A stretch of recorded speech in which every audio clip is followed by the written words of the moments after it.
Welcome into this edition of Seattle Seahawks Today, powered by Chat Sports. I am your fearless leader, Tyler Jones, here with you. Thanks for joining us. On today's show, we're going to take our first look at the updated Seahawks depth chart after the 2025 draft. There's a lot of new names. Where do they all fit into the equation? We will go over it piece by piece. I'll give you my thoughts coming up in just a moment. Now that the draft is over, the countdown is on to the 2025 season. If you're excited for Seahawks football to return, I need you to spam S in the comments section. I want to see at least 300 S's if you're ready for Seahawks football. I want you to get in that comment section as if you're in your seats at Lumen Field and let your voices be heard loud and clear. Spam S, and we'll get started with today's show. So here's what we're going to do. We're going to break down the depth chart piece by piece. And I'll be honest, there are a few surprises out there to this depth chart that might catch you a little bit off guard. So without further ado, let's go ahead and get started and begin with the quarterback position. Sam Darnold is your QB1, and I got to roll with Jalen Milroe as your QB2 right now. And let me explain why. There is no way that you are going to release a third-round pick. But you very well could release Drew Lock. And that's why we slide him in as the QB3 and Jaren Hall the QB2. Historically speaking, Seattle only carries two quarterbacks on the 53-man roster.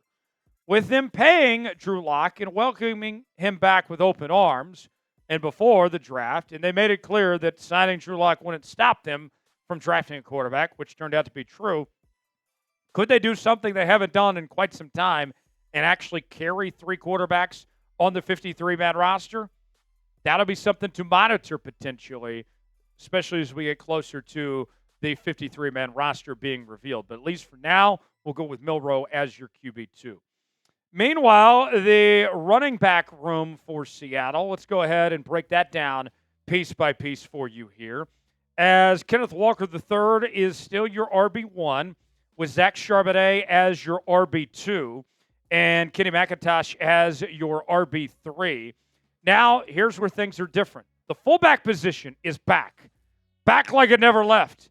And Brady Russell is transitioning over from the tight end spot to the fullback position. That news came out about a week or two ago. And so Robbie Ouzts, who was drafted from Alabama, he would be the backup fullback, we would think at least for now. And then you got some other names in there. Damien Martinez, George Holani, who was a UDFA from Boise State last year. And then Wright, a UDFA from Missouri State, who signed recently. I think this is a special group. And when I look at Seattle's backfield, I could argue that this very well might be the best running back room in the NFL. I got four guys who I believe, and you might call me crazy for this, in Walker, Charbonnet, McIntosh, and Martinez that could start somewhere in the National Football League. That's some real depth, and it's some depth you are going to need, folks, as we've seen that these running backs in Seattle, traditionally speaking, have gotten banged up a lot. Everyone from Chris Carson to Rashad Penny, and even recently, Walker, Charbonnet, and McIntosh have had their fair share of injuries. But this is a good group. I'm glad to see the fullback position back. To me, that's a huge step in the right direction.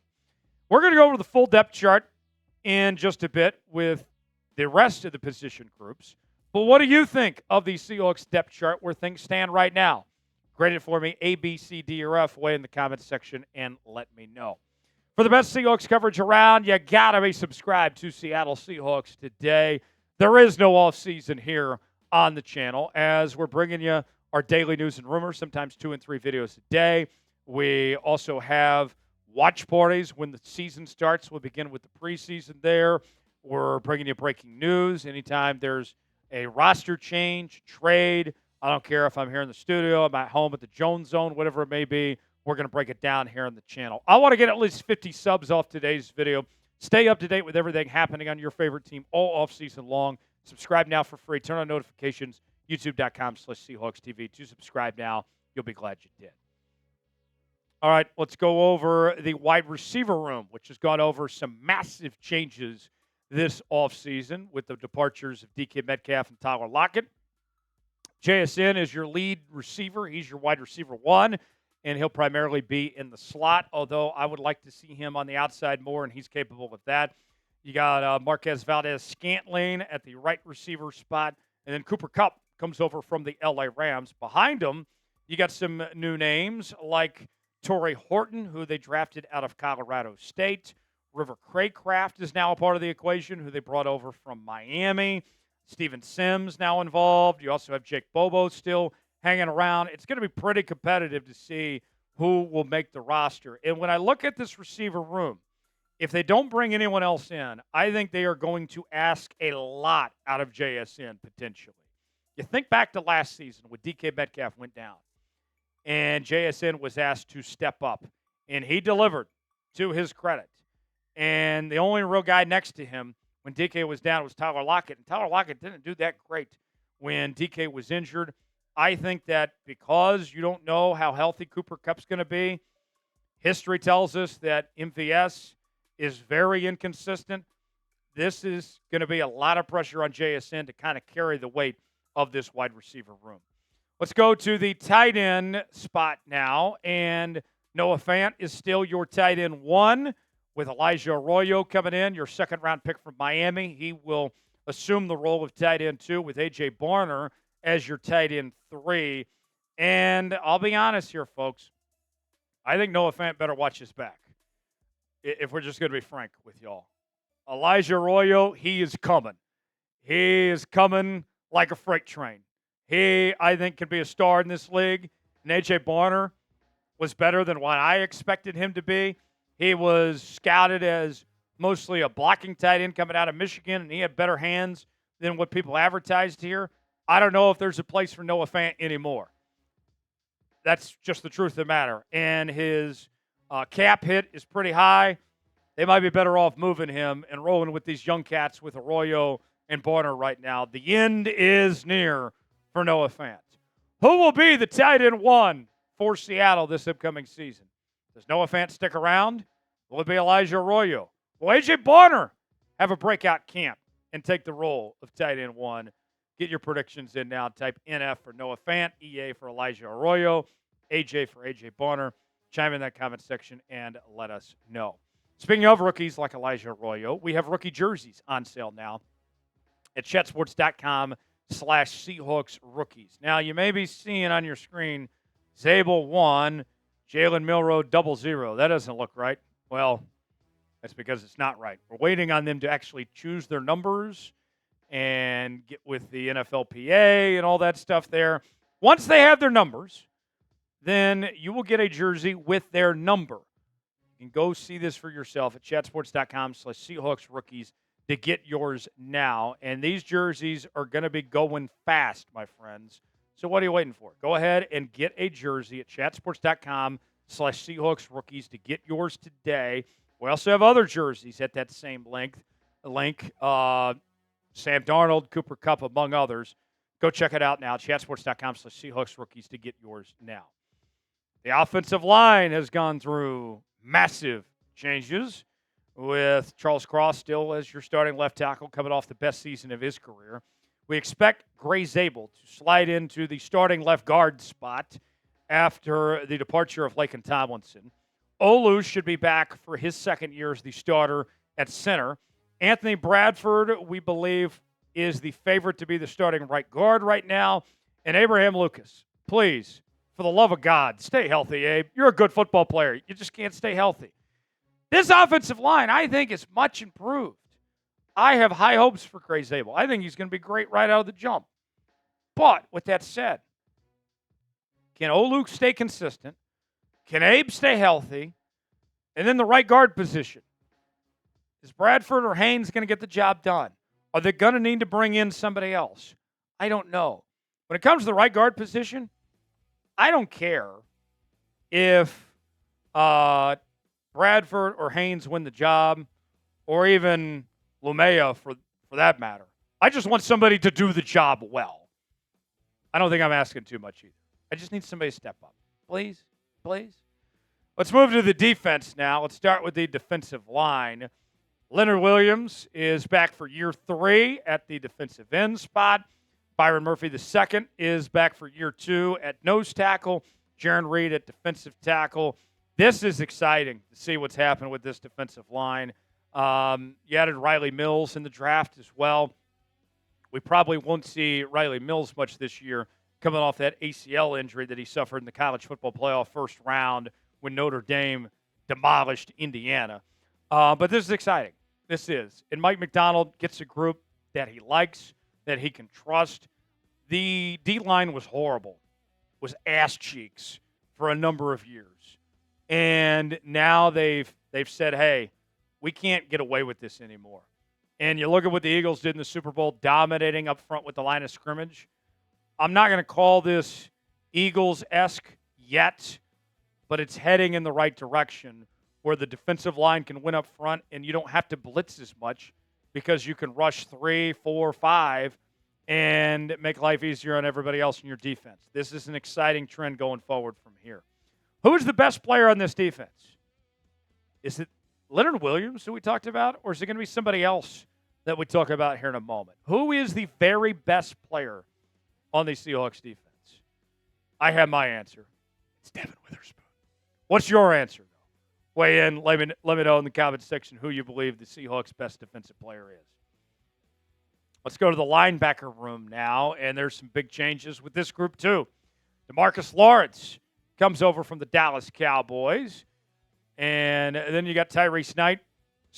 He'll start for his second season. Ernest Jones is back for year 2. He's got a brand new contract. Uchenna Nwosu is also back on a pay cut. And there's some depth. Boye Mafe, Derek Hall. I mean, you got a lot of opportunities to really mix things up. And if you have some injuries, you got guys that can step up. I mean, Boye Mafe and Derek Hall in 2 different seasons led this team in sacks, and they're backups right now. That's what we call strength in numbers, my friends. You got some dogs. You got some guys that want to eat, that are hungry, to work hard. This is the best linebacking group in a long time. It really is. I like what they have to offer, especially with those outside linebackers there. And I know there's some current concerns about DeMarcus Lawrence staying healthy. Well, you got Boye and Derek Hall there too. So it's going to be good. The going's going to be good there for Seattle at the linebacker position. Let's move ahead to corner now. And there was some people that were not very happy that John Schneider and Mike Macdonald did not select a corner in this year's draft. From now, Josh Jobe is the odds-on favorite to be starting an outside corner alongside Reek Woolen and Devin Witherspoon playing the nickelback position. So here we are. There's still a couple months left in the offseason. And I asked this question. Are the Seahawks going to start Josh Jobe at outside corner? Or will we see a trade? There's still some decent corners available in free agency. At the time of this recording, Asante Samuel Jr. is one of them, just as an example. Is that going to happen? Because I'm glad Josh Jobe is back. Don't get me wrong on that 1-year, $2 million deal. But I don't want him to be a full-time starter. I would feel much more comfortable with him as a backup. Mike Macdonald has said he would like some competition for Josh Jobe. I think that'd be wise. Do we really want to put all our hope and faith in Josh Jobe? I don't want to do that. I'm glad he's here, but I don't want to start him. Stay tuned. Should Josh Jobe start at outside corner? Y for yes, in for no. I vote no. Nada. Nah. What do you vote? Y for yes, in for no. Chime in. Let us know. We wrap up the defense with the safety position. Kobe Bryant and Julian Love are back, both coming off very good seasons in 2024. Kobe Bryant with a breakout year. Julian Love was fantastic. Had a Pro Bowl season in 2023, and there's some new names behind him. Nick Emmanwori, I'm excited about. I think that's going to allow Seattle to get creative here. D'Anthony Bell was another guy that they signed pretty cheap that they have some high hopes for. I think this is going to be fun. I think this is going to be really fun. And Mike Macdonald, is going to be able to go back to doing his 3 safety thing that he worked so well with when he was with the Baltimore Ravens with Marcus Williams, Kyle Hamilton, and Geno Stone. I think Emmanwori can play kind of the Geno Stone role of sorts of being your ball hawk safety. I think this is great. And you also have some depth to cover in case you do have an injury of sorts. I really like this safety group. I think it's going to be one of the more underrated groups in football. Last and least, the special teams unit for Seattle. Jason Myers, Michael Dixon there. Chris Stoll is your long snapper. Steven Sims Jr. is going to be your main kick returner. As of right now, Kenny McIntosh is behind him. And this is the only thing I'll say about the special teams. I like these guys. Myers and Dixon and others, you got some good pieces there. Just don't screw up. I mean, Jay Harbaugh did a horrible job last year as the special teams coordinator. Awful. He's lucky he's still employed, if we're going to be frank with the mistakes we saw in special teams.